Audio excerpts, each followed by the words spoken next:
नमस्कार, मैं हूं श्वेता झा और आप देख रहे हैं आज तक। बेहिसाब हो रही बरसात ने देश के जिलों में कोहराम मचा दिया है। बाढ़ में डूबते लोग सरकार से गुहार लगा रहे हैं कि हे मालिक, मुख्तार हमारी आवाज सुनो। तेलंगाना से लेकर बिहार, महाराष्ट्र तक मैदानी इलाकों में भी ऐसी भयानक बाढ़ आई है कि देखकर दहशत होती है। ये रिपोर्ट देखिए जिसमें लोग कह रहे हैं कि हे मालिक मेरी आवाज सुनो।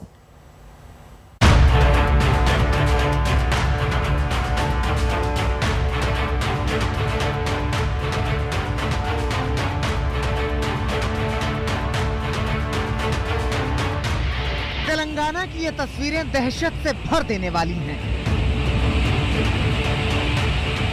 हरहराता हुआ पानी धड़कनें बढ़ा देने वाला है। निर्मल जिले में ऐसा लगा है जैसे दशों दिशाओं से पानी बरसा है। सड़कें, मैदानों में लोग चप्पू चला रहे हैं, नाव से आ रहे हैं, नाव से जा रहे हैं। इसी पानी में लोग मछलियां पकड़ रहे हैं। तेलंगाना के बाद महाराष्ट्र की तस्वीरें देखिए। कहीं डूब गए हैं घर, कहीं डूब गए हैं दर, कहीं डूब गया है नगर। डूबी हैं गलियां, डूबे हैं गलियारे, डूबे हैं गांव। गाड़ियां डूब गई हैं, गृहस्थी डूब गई है, खुशियों की गठरियां डूब गई हैं। पता नहीं कहां का पानी बरसा है। इतना पानी, इतना पानी, इतना पानी कि क्या बताएं कितना पानी। महाराष्ट्र के 2 शहरों में मूसलाधार मुसीबत बरसी है। ऐसी मुसीबत जिसने सैकड़ों लोगों की जिंदगी पर संकट खड़ा कर दिया। अकोला से ठाणे और हिंगोली तक महाराष्ट्र के कुछ जिलों में बाढ़ का हाल के सालों का सबसे खतरनाक कहर बरपा है। रत्नागिरी के चिपलून की तस्वीरें देखिए। सड़कों पर सैलाब बह रहा है, गाड़ियों से लेकर बसें डूब गई हैं, लहरें घरों की पहली मंजिल छूने पर आमादा हैं। दूर दूर तक पानी के सिवाय कुछ नजर नहीं आ रहा। लोग घरों में कैद हो चुके हैं। एनडीआरएफ की 2 टीमें भेजी गई हैं। इसके अलावा कोस्ट गार्ड बोट से लोगों का रेस्क्यू कर रहे हैं। अकोला में हर तरफ पानी भरा है। शहर के बीच से बहने वाली मोरना नदी ने ऐसा कहर बरपाया है कि लोगों की जान आफत में है। ये शहर का पौष इलाका न्यू खेतान नगर है, जिसका हर घर डूबा है। 50 से ज्यादा लोगों को यहाँ रेस्क्यू किया गया। इन घरों में सैकड़ों लोग फंसे हुए हैं। ये जलस्तर कम होने का इंतजार कर रहे हैं। देखिए कैसे बच्चे को कांधे पर बिठाकर निकाला गया।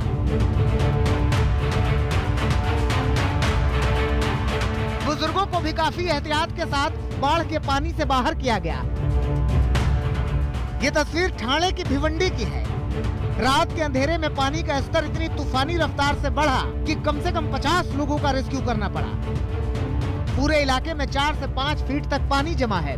सैलाब की रफ्तार देखकर लोग डरे हुए हैं। देखिए कैसे लोग अपने घरों में कैद हैं और बाहर उफनता पानी है जो सब कुछ बहा ले जाने पर आमादा दिखता है। भिवंडी की इस महादा कॉलोनी की किस्मत अच्छी है कि बारिश रुकी हुई है, वरना हालात का आप अंदाजा लगा सकते हैं। इसके अलावा ठाणे और अकोला पर प्रशासन की नजर है, क्योंकि हालात अभी और खराब हो सकते हैं। आज तक ब्यूरो। किसी जगह का दौरा भी मंत्री कर लेंगे तो खुद को खिलाड़ी बताकर चाहेंगे कि बस उनकी तस्वीर, उनकी कहानी दिखा दी जाए, लेकिन जनता को पीड़ा में छोड़ने वालों पर आज तक दस्तक देता है।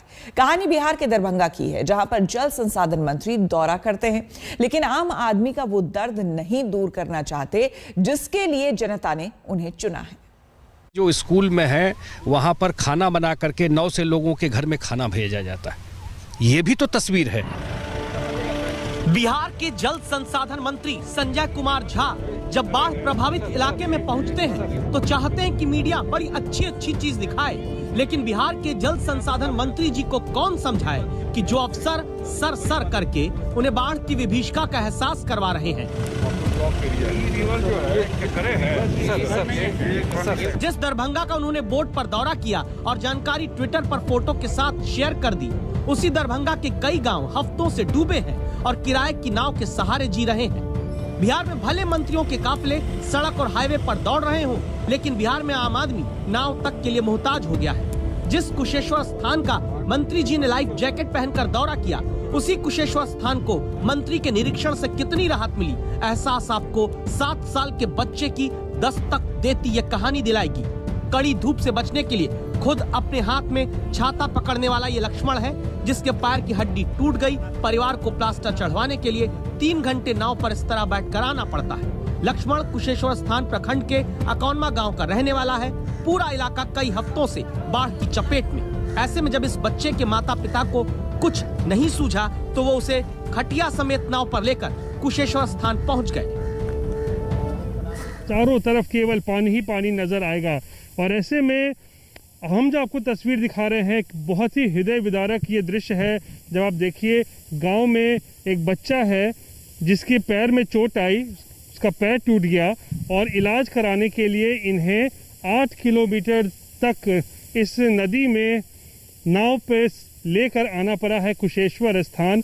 और उसके बाद इस बच्चे का आप देखिए प्लास्टर किया गया है। बिहार के मिथिला क्षेत्र में आने वाले जिले बाढ़ से पूरी तरह प्रभावित हैं। दरभंगा इसी में शामिल है, जहां पर बाढ़ से आम लोगों की जिंदगी दुश्वार हुई। कई गांव में लोग पलायन कर गए और जो बचे हैं वो अपने बच्चे और बुजुर्गों का इलाज करवाने के लिए ऐसे ही संघर्ष के लिए मजबूर हैं। कब टूटा था? परसों। कल? परसों। तो फिर आप लोग को कोई नाव पे ही लेके आना पड़ा इसको? हाँ, भाड़े पर नाव लेकर। और कोई साधन नहीं है लाने का? नहीं, भाड़े पर ही। पूरा पानी भरा है। कितना दिन से? कितना महीना रोज से? 1 महीना से? हाँ। तो क्या आने जाने के लिए, खाने पीने के सामान के लिए कैसे करते हैं? कुछ नहीं, सामान के की लाभिए सब चीज सामान उमान सब जाए की थी खाने के। नाव से आए यहाँ सब नाव से जाए नावे से। हाँ, कमला बलान नदी का पानी जो है वो सैकड़ों गांव में घर कर चुका है।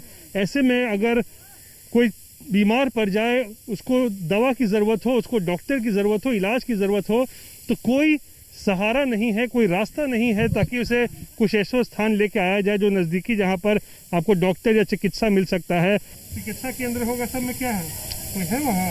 वही है, झोला वाला डॉक्टर है, थोड़ी देर के लिए रोक लेता है बीमारी का।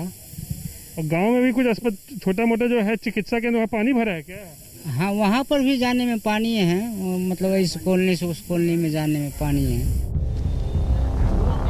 तो क्या वो आपदा प्रबंधन विभाग कान में तेल डालकर जनता को आपदा से बचाने की नीतियों का अचार डाल रहा है, जहां नियम कहता है कि बाढ़ प्रभावित इलाके में जनता के लिए नाव, भोजन, साफ पानी, स्वास्थ्य व्यवस्था का इंतजाम करना जरूरी है। ऊपर से तुर्रा ये कि मंत्री जी चाहते हैं तस्वीरें वो दिखाओ जिसमें ऑल इज वेल दिखे, सरकारी बदइंतजामी का वेल यानी कुआं ना दिखे। रोहित सिंह, दरभंगा, आज तक।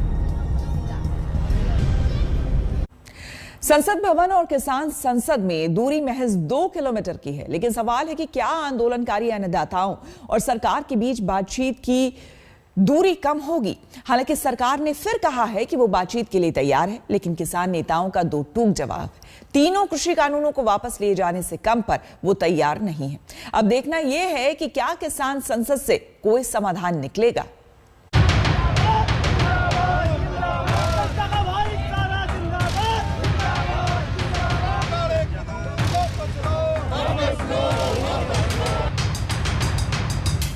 दिल्ली के ऐतिहासिक जंतर मंतर पर आंदोलनकारी किसानों की किसान संसद का पहला दिन। बेशक 1 घंटे की देरी से अन्नदाताओं की संसद की शुरुआत हुई, लेकिन 9 अगस्त तक ये व्यवस्था 200 किसानों के साथ चलती रहेगी।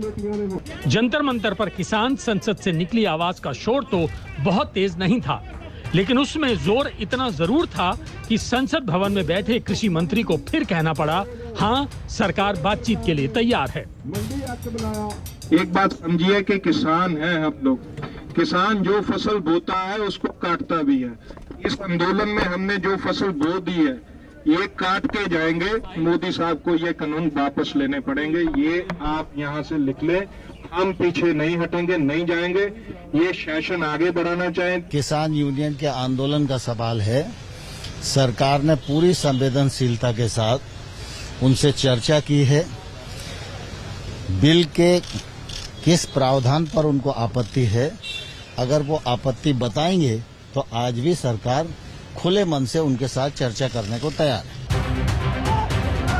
किसान जंतर मंतर से तीनों कृषि कानूनों को रद्द करने की आवाज बुलंद कर रहे थे, जिसे चंद किलोमीटर दूर मौजूद संसद भवन में विपक्षी नेताओं का भी साथ मिला।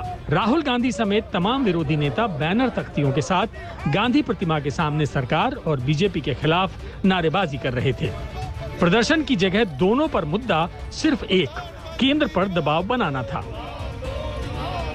अगर मोदी साहब कहते हैं हम किसानों के हक में ये कानून लेकर आए हैं और किसानों का कहना ये डेथ वारंट है हमारे लिए, अगर कानून नहीं वो चाहते जिसके बेनिफिट के लिए लाए तो वापस ले लीजिए। तो यही हम कहना चाहते हैं कि अगर आप हटी हो, पंजाब का, हरियाणा का, वेस्ट यूपी का, राजस्थान, सारे देश का किसान आपसे ज़्यादा हटे। और इस मुद्दे पर किसान एक है, जवान एक है और हमारा खेत मजदूर एक है। किसान संसद का पहला दिन तो शांतिपूर्ण तरीके से खत्म हो गया, लेकिन उससे पहले केंद्रीय विदेश राज्य मंत्री मीनाक्षी लेखी के एक बयान पर दिल ढलने के पहले ही बवाल बढ़ गया।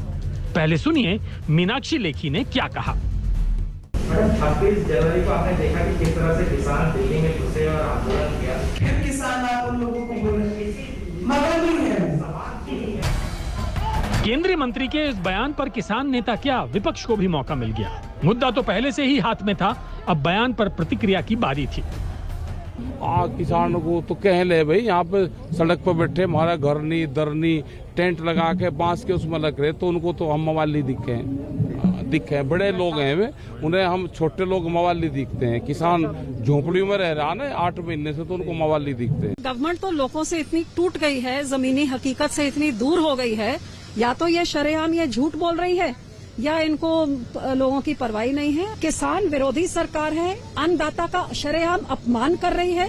ये सरकार ने एक बारी अपना नुमाइंदा तक वहाँ पे नहीं भेजा। बातचीत के लिए हर बारी कहते हैं कानून वापस नहीं होंगे, बात करो। भाई जब किसान 8 महीने से बैठे इस करके कि वापस करिए, तो जब आप उसमें ये केवीएट ही लगा रहे हैं कि वापस नहीं होंगे, तो वो आपसे क्या बात करें।